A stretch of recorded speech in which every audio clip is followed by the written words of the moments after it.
नमस्कार दोस्तों, कैसे हो? आशा करता हूँ सभी अच्छे होंगे। और मेरी कल की और परसों की क्लास रह गई थी, लेकिन कोई बात नहीं है। आज मैं फिर से आपको नए क्वेश्चन लेकर आया हूँ और आप बड़े ध्यान से देखना इनको। और आप सब्सक्राइब बहुत कम करते हो तो सब्सक्राइब कर दिया करो और इन्जॉय लो क्वेश्चनों के साथ। बेस्ट क्वेश्चन मिलेंगे आपको, 3 4 जो भी आज 5 करवा दूंगा, लेकिन 2 मैं ऐसे ही नॉर्मली बताऊंगा और मैं 3 क्वेश्चनों का अच्छे से विश्लेषण करूंगा, ठीक है?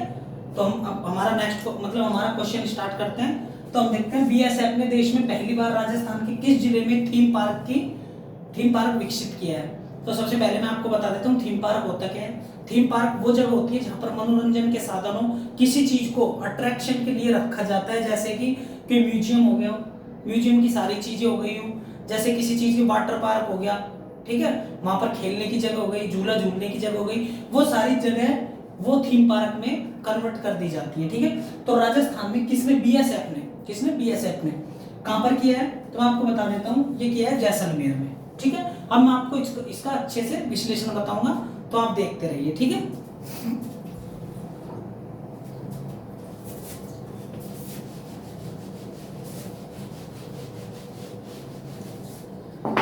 जैसलमेर की एक सम तहसील है, जैसलमेर की एक सम तहसील है,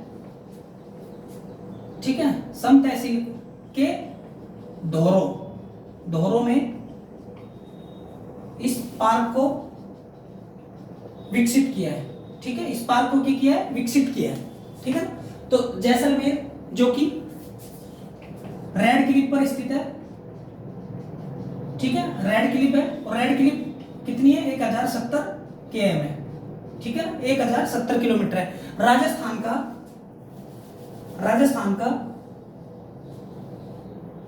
का ये वाला एरिया पूरा रेड क्लिफ एरिया है, ठीक है, ये वाला एरिया।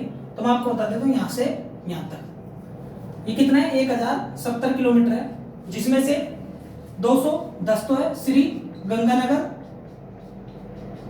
ठीक है ना। उसके बाद 168 किलोमीटर है बीकानेर, 464 किलोमीटर है जैसलमेर, ठीक है, और 228 किलोमीटर है बाड़मेर, ठीक है। सबसे कम और सबसे ज्यादा जैसलमेर, ठीक है ना। तो ये चार जिले हैं जो कि पाकिस्तान के साथ सीमा बनाते हैं, जिसको रेड क्लिफ रेखा बोलते हैं, और राजस्थान के साथ 1070 किलोमीटर की इंटरनेशनल सीमा रेखा लगती है, ठीक है। और यहाँ पर जैसलमेर है और यहाँ पर सम तहसील है। सम तहसील के धोरो में, धोरो को मतलब है कि यहाँ पर रेत है, रेगिस्तान है, क्या है? रेगिस्तान है। और रेगिस्तान में क्या है? दौरे बनते हैं, ठीक है। दौरे बनने से तात्पर्य है कि जैसे कि रेत के दौरों से हम बात करेंगे तो हमको रेगिस्तान याद आएगा। और रेगिस्तान भारत में कहां पर है? थार का मरुस्थल। और थार का मरुस्थल विश्व का पांचवा सबसे बड़ा मरुस्थल है। उसके बाद सबसे ज्यादा जैव विविधता यहीं पाई जाती है, ठीक है, ठीक है ना। सबसे ज्यादा जैव विविधता कहां पर पाई जाती है? थार के मरुस्थल में, ठीक है। यहां तक मेरे हिसाब से समझ में आ गया होगा। अब मैं बात करता हूं थीम पार्क की। सबसे पहले हम बीएसएफ की बात कर लेते हैं। अगर आप इनको साथ साथ उतारते भी जाओगे तो आपको बेनिफिट होगा इनसे, ठीक है। ये चीजें कोई बेकार चीज नहीं है, अच्छी चीज है, ठीक है। तो हम बात करते हैं बीएसएफ का की स्थापना होती है 1965 में, ठीक है। और इसका मुख्यालय न्यू दिल्ली में, ठीक है। और इसका ही नहीं है, तीनों जैसे कि थल जल और वायु सेना का मुख्यालय भी कहां पर है? न्यू दिल्ली में, ठीक है। और इसके वर्तमान महानिदेशक पंकज कुमार सिंह है। कौन है? पंकज कुमार सिंह है, बीएसएफ के महानिदेशक, ठीक है ना। दूसरी चीज देखेंगे कि हमारी जो बॉर्डर है, जिसमें भारत पाक और बांग्लादेश की सीमा पर बीएसएफ को तैनात किया जाता है। और बीएसएफ की फुल फॉर्म है बॉर्डर सिक्योरिटी फोर्स।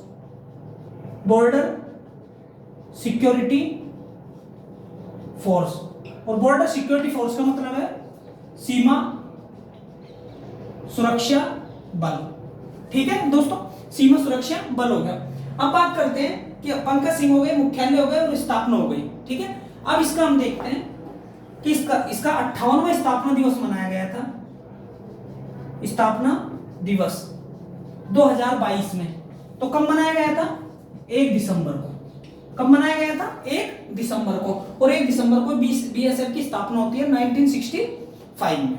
ठीक है, आपको पता है वो बीएसएफ क्या काम करती है? बीएसएफ बॉर्डर सिक्योरिटी फोर्स का काम करती है, मतलब कि सीमा की सुरक्षा करती है। अब बात करते हैं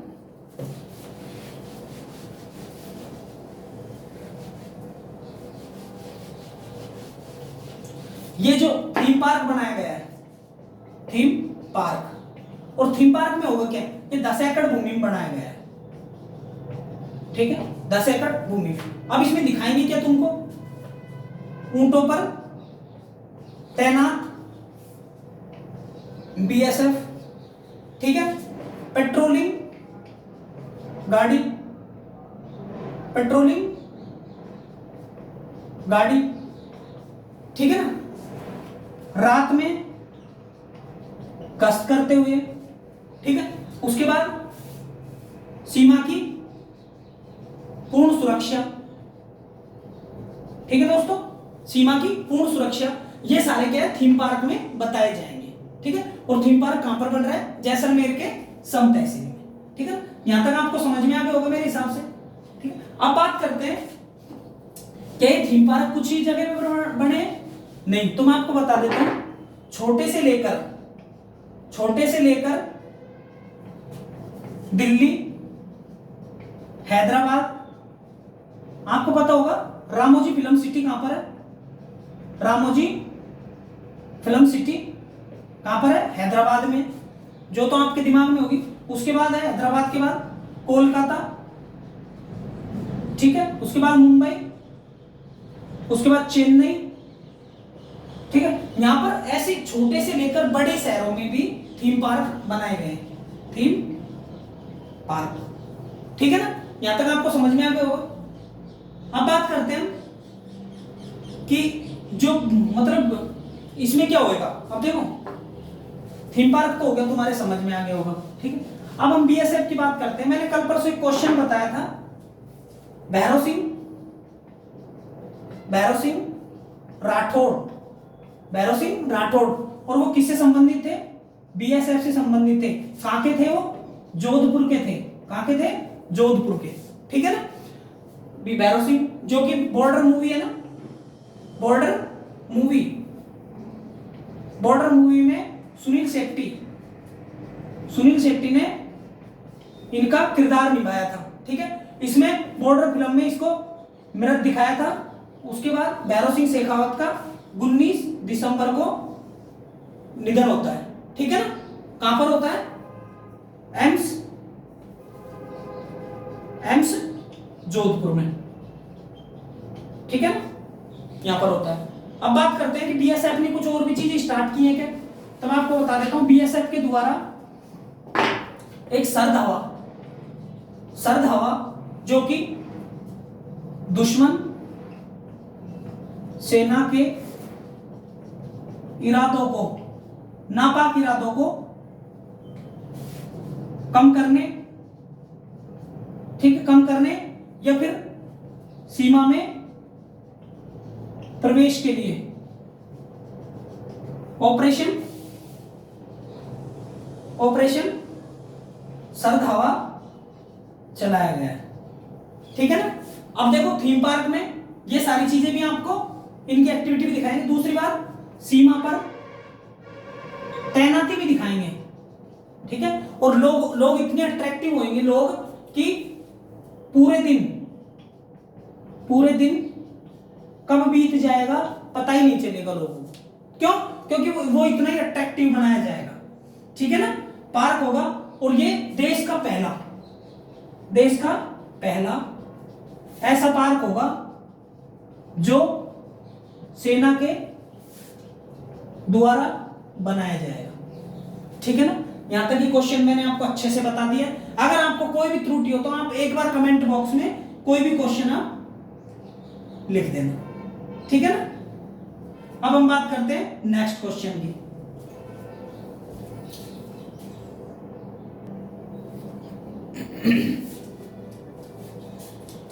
हाँ तो मित्रों अपना दूसरा क्वेश्चन देखते हैं। राज्यपाल ने किस खिलाड़ी को डॉक्टर ऑफ लिटरेचर की मानद उपाधि से सम्मानित किया है? देखो जाहिर सी बात है कि मैंने कोई राज्य नहीं लिखा, कुछ नहीं लिखा, क्योंकि आपको पता होगा कि राजस्थान की करंट अफेयर की क्लास है तो राजस्थान के ही क्वेश्चन होंगे और मैं राजस्थान के कुछ इंपोर्टेंट क्वेश्चन लेकर आपके सामने उपस्थित होता हूँ। तो जाहिर सी बात है कि राजस्थान की खिलाड़ी हूं, मैं राजस्थान की ही बात करूंगा। ठीक है, अब देखो किस खिलाड़ी को किया है, तो अपूर्वी चंदेला, कृष्ण नागर, देवेंद्र झाझड़ी और सुंदर गुज्जर। ठीक है, तो मैं इनका सबका बता देता हूं आपको एक बार। अपूर्वी चंदेला है, शूटिंग से संबंधित है। किससे संबंधित है? शूटिंग से। कृष्ण नागर है, ये कृष्ण नागर किससे संबंधित है? ये उससे है, जेवेलियन थ्रो से है, नहीं। सुंदर गुज्जर है जेवेलियन यानी भाला फेंक से। ठीक है, उसके बाद इनका आंसर होगा जो सही है देवेंद्र झांझरिया। ठीक है ना। अब बात करते हैं इन चारों की और उनके साथ हमारी एक और है अवनी लेखरा जी। कौन है? अवनी लेखरा जी। हम इनका सबका ही बायोडाटा देखेंगे ताकि क्वेश्चन हमको मतलब एग्जाम में कोई भी क्वेश्चन मिले तो हमको दिक्कत ना हो। ठीक है, अब बात करते हैं देवेंद्र झांझरिया, इसका सही आंसर है। तो देखो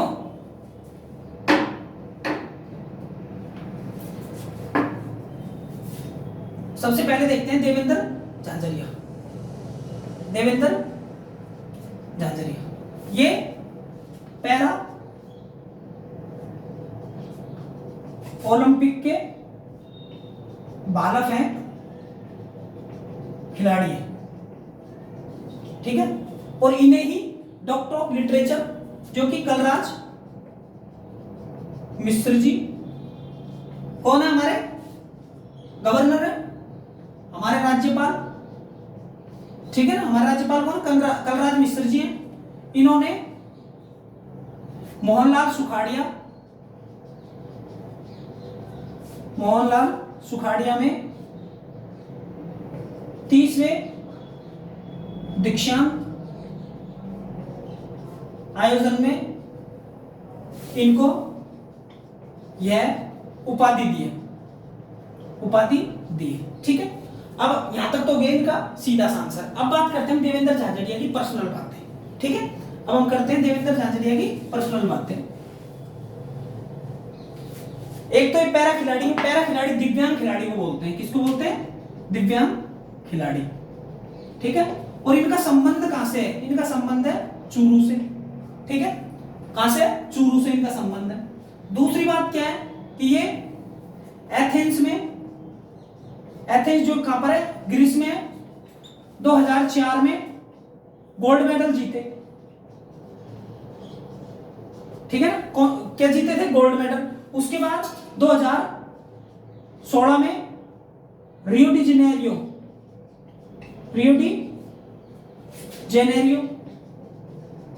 जो कहां पर है? ब्राजील में, वहां पर भी इन्होंने गोल्ड मेडल जीता। ठीक है ना। उसके बाद 2020 में टोक्यो, और टोक्यो कहां पर है? जापान में, इन्होंने रजत पदक जीता है। ठीक है ना, कौन सा पदक जीता है? रजत पदक जीता है। और आप सुनो मेरी बात, इनको 2020 में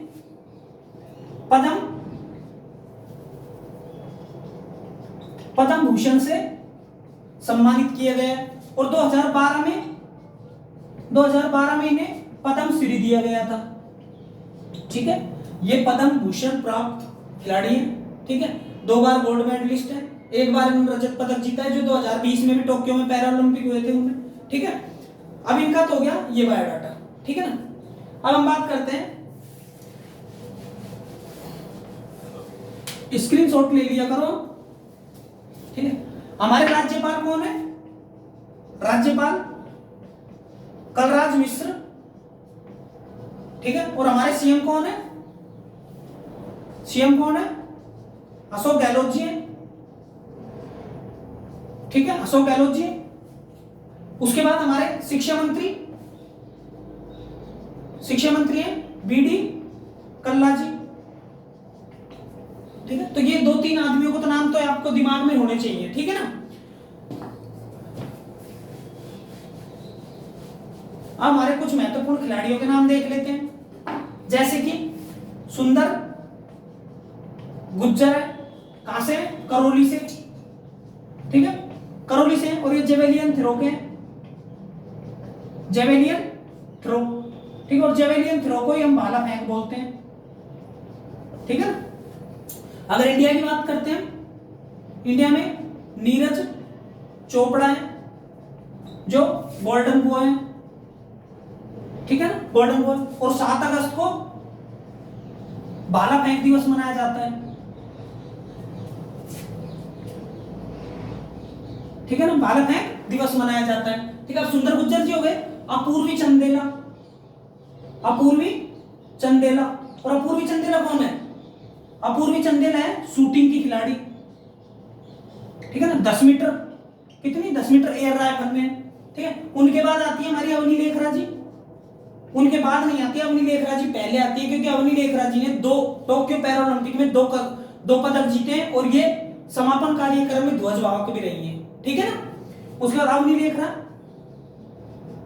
टोक्यो पैरालंपिक में रजत कांस्य पदक जीता था, ठीक है, एक तो गोल्ड जीता था और एक ब्रॉन्ज, ठीक है ना, एक तो कौन सा गोल्ड जीता था और एक ब्रॉन्ज जीता था 2020 टोक्यो, ठीक है ना, ये दिमाग में होनी चाहिए। इनका संबंध कहां से है, अवनी लेखरा का जयपुर से, अपूर्वी चंदेला का जयपुर से, ठीक है। इनका कहां से है, सुंदर गुज्जर जी का करौली से। उन्हीं के साथ आते हैं कृष्ण नागर जी, ठीक है, और कृष्ण नागर जी का संबंध है पैरा बैडमिंटन से, ठीक है ना, पैरा बैडमिंटन से। तो कहने का मतलब है इनका आप स्क्रीनशॉट लो एक बार,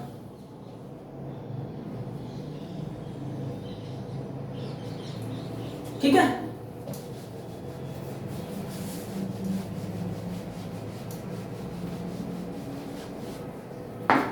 और किसी विश्वविद्यालय द्वारा, किसी विश्वविद्यालय द्वारा दी गई पहली मानक उपाधि है, मानक उपाधि है पहली, कैसे, किसी को नहीं देते, डॉक्टर ऑफ लिटरेचर, ठीक है ना, वो किसको दिए, देवेंद्र जी को दिए, ठीक है ना, और जो किसने दिए, कलराज मिश्र जी ने दिए, ठीक है ना। अब इनका मैं एक बार आयोजन और बता देता हूं, उदयपुर में आयोजित मोहनलाल सुखाड़िया 30वें दीक्षांत समारोह, ठीक है, 30वें दीक्षांत समारोह है, और वो कहां पर है, मोहनलाल सुखाड़िया विश्वविद्यालय, मोहनलाल सुखाड़िया विश्वविद्यालय। और मोहनलाल सुखाड़िया विश्वविद्यालय कहां पर है, उदयपुर में, ठीक है ना दोस्तों।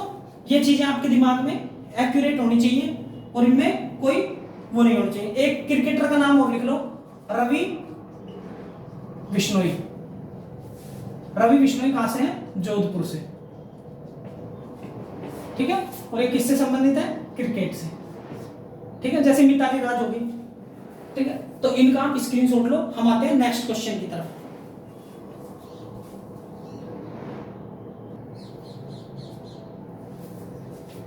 हाँ तो मित्रों, हमारा नेक्स्ट क्वेश्चन है, केंद्रीय साहित्य अकादमी नई दिल्ली द्वारा राजस्थानी भाषा का साहित्य अकादमी 2022 अवार्ड के लिए किसे चुना गया है, ठीक है।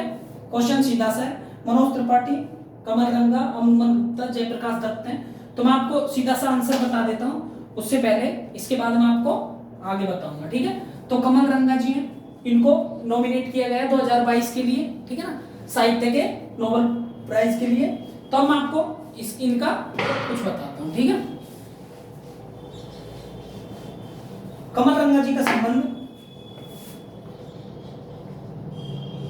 बीकानेर से है, ठीक है ना। उसके बाद केंद्रीय जो साहित्य अकादमी नई दिल्ली है, केंद्रीय साहित्य अकादमी न्यू दिल्ली, ठीक है ना, न्यू दिल्ली द्वारा 24 भाषाओं में पुरस्कार दिया जाता है। अब आपके दिमाग में एक बात आती है और मुझे नहीं पता आती है नहीं आती, लेकिन मैं आपको सीधा सा यहाँ पर स्पष्ट कर देता हूँ कि 24 भाषाओं में पुरस्कार दिया जाता है, ठीक है।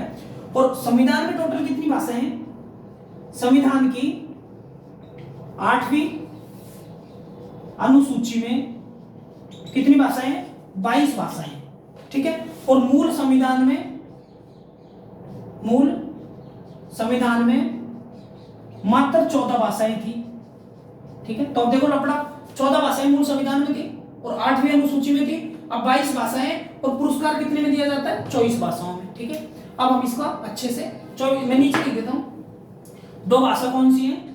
एक तो राजस्थानी, ठीक है, और उसके बाद है एक इंग्लिश, ठीक है ना। एक कौन सी है? इंग्लिश भाषा है, ठीक है। समझ में आ गया यहां तक? अब बात करते हैं कि ये क्या लफड़ा है, मतलब मूल संविधान में और इनमें। स्क्रीनशॉट लेने के लिए परेशान रहते हैं ना, ठीक है। सबसे पहले मैं आपको बता देता हूं, रामायण में, सॉरी महाभारत में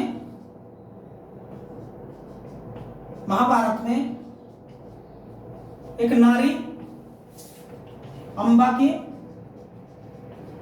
ऊपर है, ये जो इनको पुरस्कार आलेखु, ठीक है। अंबा मतलब इनका जो इनकी कृति जो कौन सी थी? आलेखु अंबा, इसके ऊपर इनको ये अवार्ड के लिए नॉमिनेट किया गया है, ठीक है। और ये महाभारत काल में, मतलब कहने का मतलब है कि इनका जो मतलब ये है ना, इनका जो दिया जा रहा है नारी चरित्र अंबा को केंद्र में रखकर ये काम किया जा रहा है, ठीक है ना। अंबा को केंद्र में रखकर, ठीक है ना, नारी चरित्र को, ठीक है ना। किसको? नारी चरित्र को। अब आपको समझ में आ गया होगा आलेखु अंबा तो किसके लिए? कमल रंगा को इस कृति के लिए 2022 में नॉमिनेट किया गया है कि इनको अवार्ड मिलना चाहिए, ठीक है ना। अब बात करते हैं, संविधान की थोड़ी सी बात कर लेते हैं, जो कि हमको लगता है कि यहाँ पर कुछ प्रॉब्लम है यहाँ पर। तो हम आपको सीधी सी बात बता देता हूं कि मूल संविधान में 14 भाषा थी, ठीक है। अनुसूची कौन सी थी? अनुसूची थी 8वीं, और आज भी 8वीं है, लेकिन अब 22 भाषाएं, ठीक है। और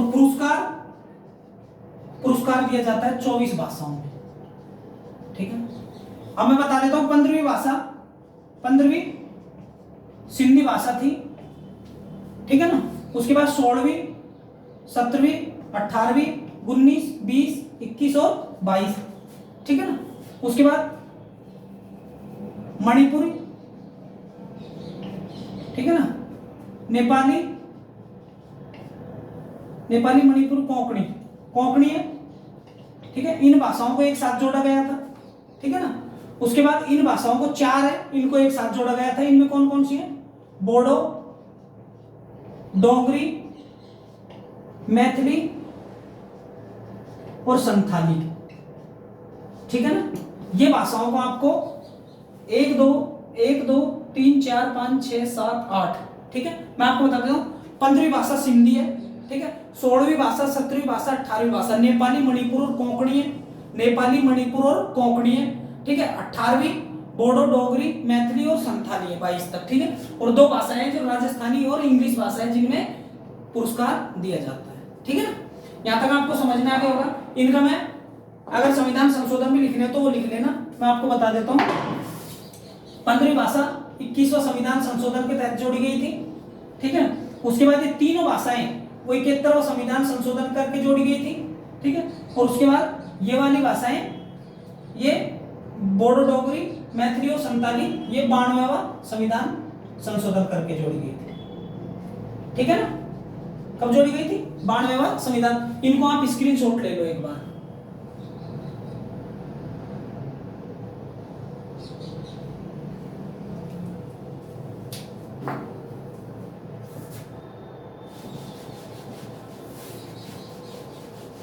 अब बात करते हैं हम कमल रंगा जी को मिलने वाला क्या है अवार्ड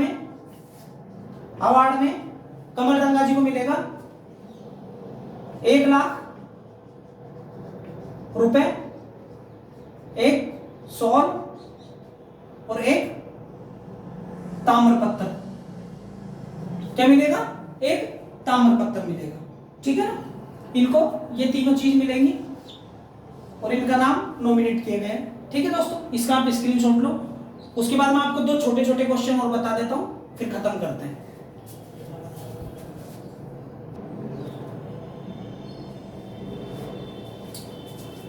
हाँ दोस्तों, अपन नेक्स्ट क्वेश्चन देखते हैं। प्रदेश में स्वच्छ भारत मिशन महात्मा गांधी ग्रामीण रोजगार गारंटी किसके साथ समन्वय पर गोबर योजना को सफल बनाया गया है। ठीक है, मैं आपको एक बात बता देता हूँ, बहुत सारी योजनाएं निकालते हैं, बहुत सारी योजनाएं है राजस्थान में, लेकिन मैं आपको एक कुछ छोटे से क्वेश्चन, मतलब 1 मिनट का क्वेश्चन लेकर आपका टाइम, और मैं आपको इसका आंसर बता देता हूँ। ठीक है, तो मैं आपको बता देता हूँ, नाबार्ड की स्थापना होती है 12 जुलाई 1982 में। ठीक है, और राजसिको 1961 में होती है इसकी स्थापना, और राजीविका 2010 में आती है। ठीक, कब आती है? राजीविका 2010 में आती है। ठीक है, ये क्वेश्चन इंपॉर्टेंट है आपके लिए और आप इसको लिख लेना। और जो पशुपालन विभाग 1957 में बनता है। ठीक है, बात हो गई यहाँ पर।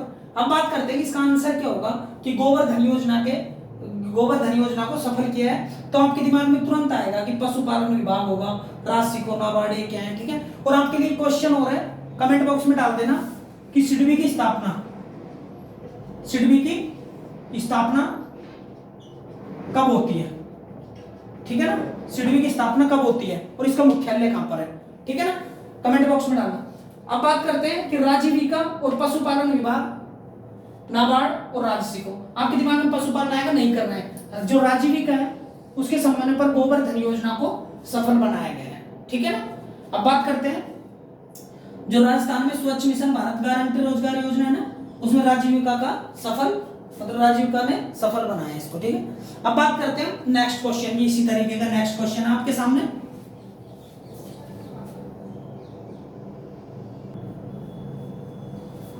हाँ दोस्तों, नेक्स्ट क्वेश्चन। आज कुछ टाइम, मतलब 1 मिनट के लिए वो क्वेश्चन बताया, आज 1 मिनट के लिए क्वेश्चन बताऊंगा। प्रधानमंत्री कौशल विकास योजना के तहत कौशल प्रशिक्षण के मामले में राजस्थान को देश में कौन सा स्थान मिला है। ठीक है, तो मैं आपको बता दूं प्रशिक्षण क्या होता है। प्रशिक्षण कार्य होता है, ठीक है, जो भी अपनी ट्रेनिंग होती है। प्रशिक्षण के मामले में राजस्थान देश में कौन सा स्थान मिला है, तो मैं आपको बता दूं राजस्थान को पहला स्थान मिला है। कौन सा स्थान मिला है? पहला स्थान मिला है 37,984 बच्चों के साथ, 84 युवाओं के साथ। ठीक है, और इस स्कीम में प्रशिक्षण लेने के मामले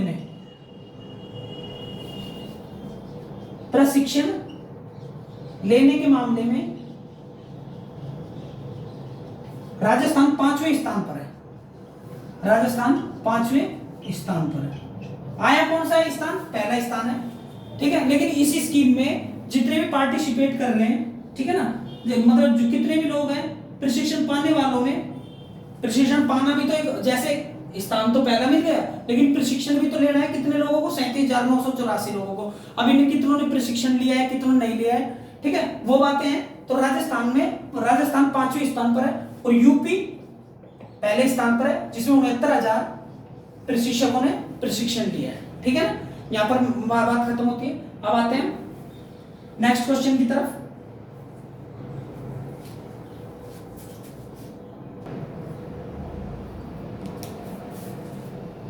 हाँ तो दोस्तों, रांची में आयोजित, मतलब नेक्स्ट क्वेश्चन है, रांची में आयोजित जूडो चैंपियनशिप में हनुमानगढ़ के राहुल सेवता को कौन सा पदक मिला है।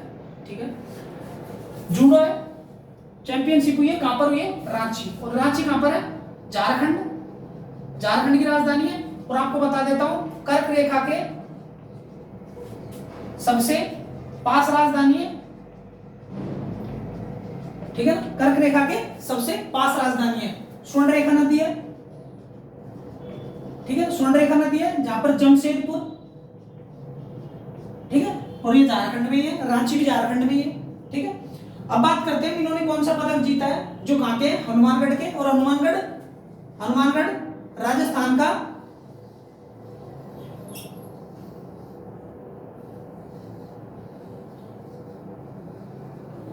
राजस्थान का